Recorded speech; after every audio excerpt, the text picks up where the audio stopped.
Tia Arianti dan rekan saya Novel Agantia.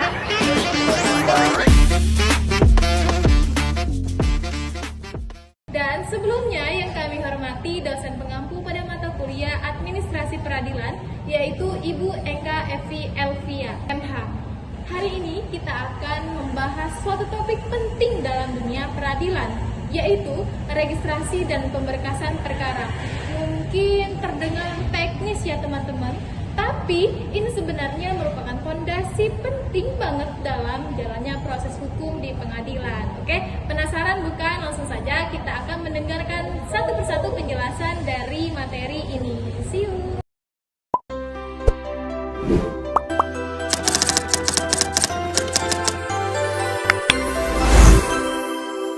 Oke teman-teman, kita bakal mulai dari pembahasan pertama, yaitu mengenai registrasi. Mungkin kita bingung kan? Banyak yang nggak tahu apa itu pengertian registrasi. Nah, kita akan bertanya ke Kak Novel nih. Kak Novel, apa sih itu registrasi? Secara sederhana, registrasi itu adalah proses pencatat perkara yang masuk ke pengadilan dalam buku daftar atau istilah register.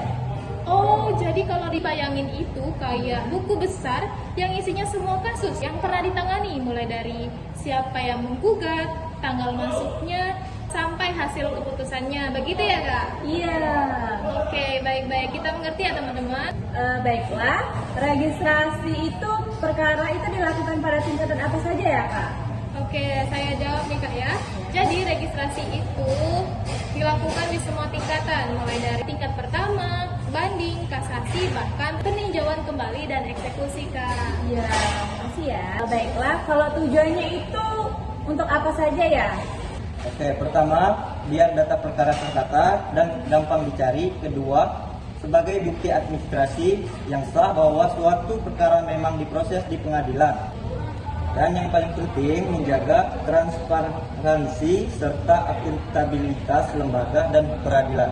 Baik teman-teman, setelah registrasi masuk ke tahap pemberkasan perkara. Nah, proses menyusun semua dokumen perkara ini disusun secara sistematis, mulai dari surat gugatan, surat kuasa, berita acara sidang, bukti-bukti sampai putusan pengadilan. Dan semua dokumen ini dikumpulkan dalam satu bundel yang disebut dengan bundel A untuk tingkat pertama atau bundel B untuk tingkatan banding, kasasi, dan peninjauan kembali. Lalu saya ingin bertanya lagi nih ke Kak Novel dulu nih. Ya. Kalau untuk prosesnya itu gimana ya, Kak? Oke, baiklah. Yang pertama itu perkara didaftarkan di meja satu pengadilan. Di sini semuanya dokumen awal seperti surat gugatan dan bukti pembayaran dicatat. Lalu ketua pengadilan menetapkan siapa majelis hakim yang akan menangani perkara itu. Betul sekali. Setelah itu, semua dokumen disusun oleh panitera pengganti. Mereka bikin berita acara sidang, mencatat keterangan saksi, bukti-bukti, dan seterusnya. Begitu ada putusan, masuk ke tahap minutasi, yaitu penyelesaian berkas. Semua dokumen disusun ulang, diberi para hakim, lalu diserahkan ke meja 3 untuk dijahit dan disegel resmi. Setelah itu, berkas disimpan di ruang arsip pengadilan. Oke, baik. Cukup dimengerti ya, teman-teman. Oke, setelah kita mengetahui proses registrasi dan pemberkasan perkara, lalu kenapa kita bagian ini dianggap penting?